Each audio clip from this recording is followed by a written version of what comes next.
meaning that the brain has changed and says you haven't had enough food yet and to keep eating. And those kinds of changes are actually mediated by changes in the gut microbiome.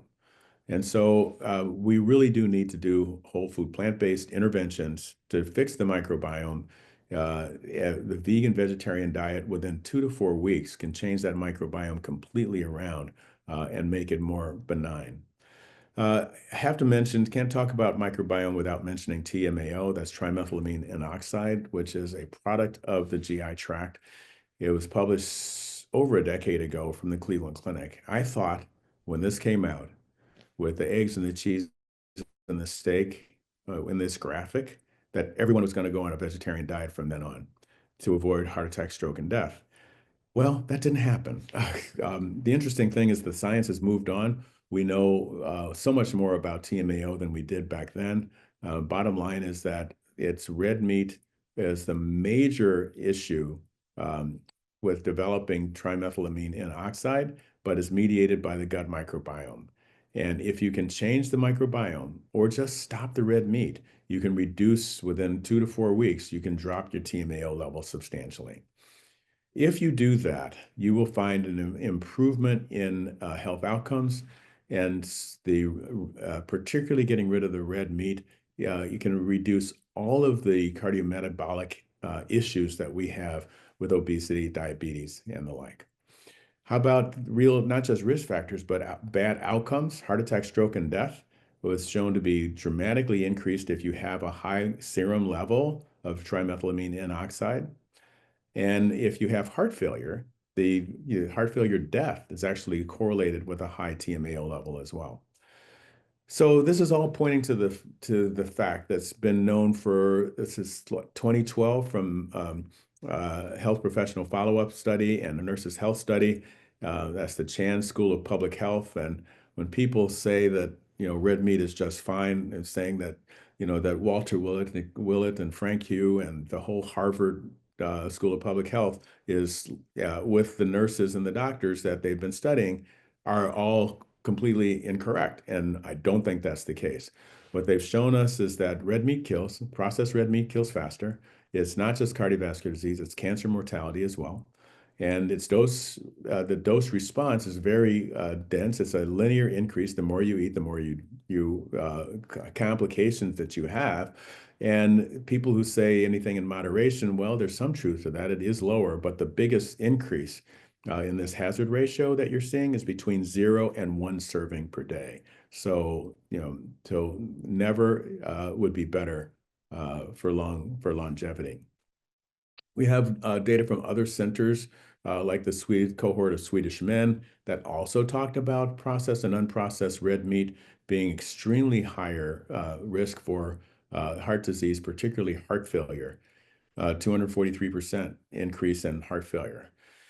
We actually have more American data and this is actually data from the Regards folks, that an analysis about heart failure showing that plant-based diet that I showed you, the green curve about 30 minutes ago, was associated with a 41% lower risk of developing heart failure. And so why wouldn't we do this to avoid one of the major increasing diseases? People say, why is the prevalence of heart failure going up? Well, it's our risk factors and our drugs. The drugs are doing so well that keep people alive. And so the incidence is going up because, because of the diet, and the prevalence is going up because of the treatment. And so people are not dying like they were, 20 years ago when heart failure was considered like the cancer of cardiology, 50% death rate at 5 years. Nothing like that anymore. And we've been very clever with so many biochemical approaches to improving heart failure. But bottom line is we're still mopping up the floor. Let's turn off the faucet. So anyway, back to red meat. It's not just heart failure. It's ischemic heart disease. That's the fancy term for blood flow lack. That's ischemia. And that occurs because we've plugged up our arteries with unprocessed and processed red meat.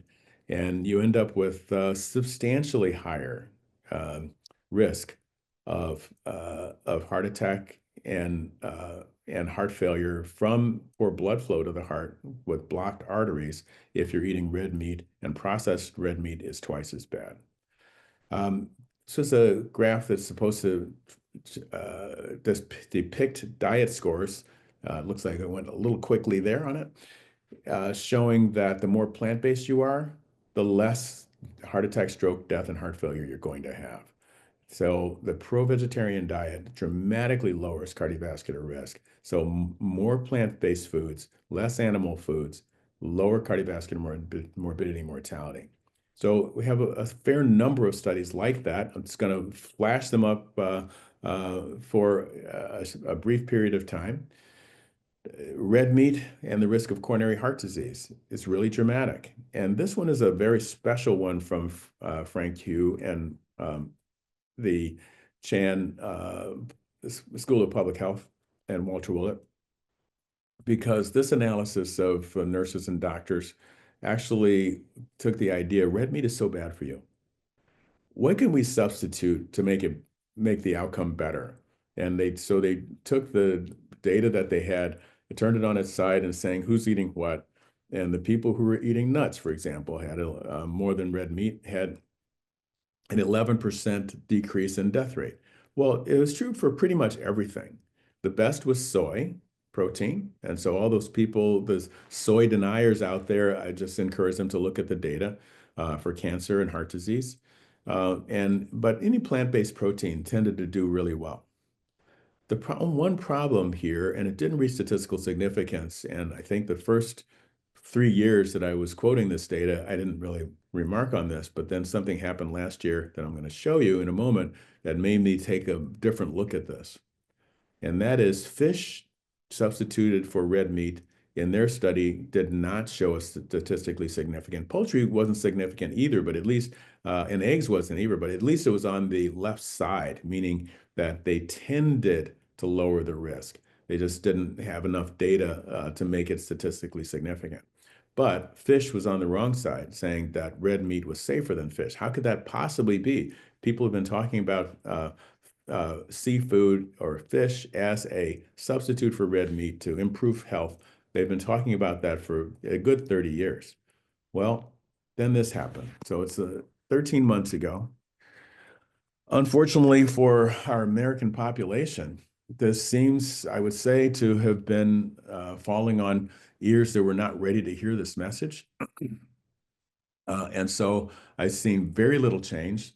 I haven't seen change in any guidelines about nutrition, but this data was actually very strongly indicating that we have ruined our oceans to the point that anything that comes out of the ocean has a lot of microplastics and nanoplastics. And the question is, if that stuff enters your body, what happens? So this was the article that hit the news. That news cycle was no more than 48 hours, though. Microplastics and nanoplastics in plaque. Okay, that's atheroma and subsequent events. So these are people who were scheduled for a carotid artery surgery to take out the plaque, and they sent the plaque to the lab to look to see how much plastic there was, if any. And so 150 people had a lot of plastics in their plaque, and 107 people did not. Polyethylene, polyvinyl chloride. You saw they published some wonderful pictures of the plastics in the plaque. And this was the very stunning result. Hazard ratio of 4.53 is a dramatic increase, more than quadrupling the risk of having so-called primary endpoint, which was heart attack, stroke, or death over a 3.5 or 3 year period. And so I know these people, because they had carotid plaque, they had plaque everywhere. And so you know that they were at risk. But having plastic in the plaque meant that they were at way more risk than they would be otherwise.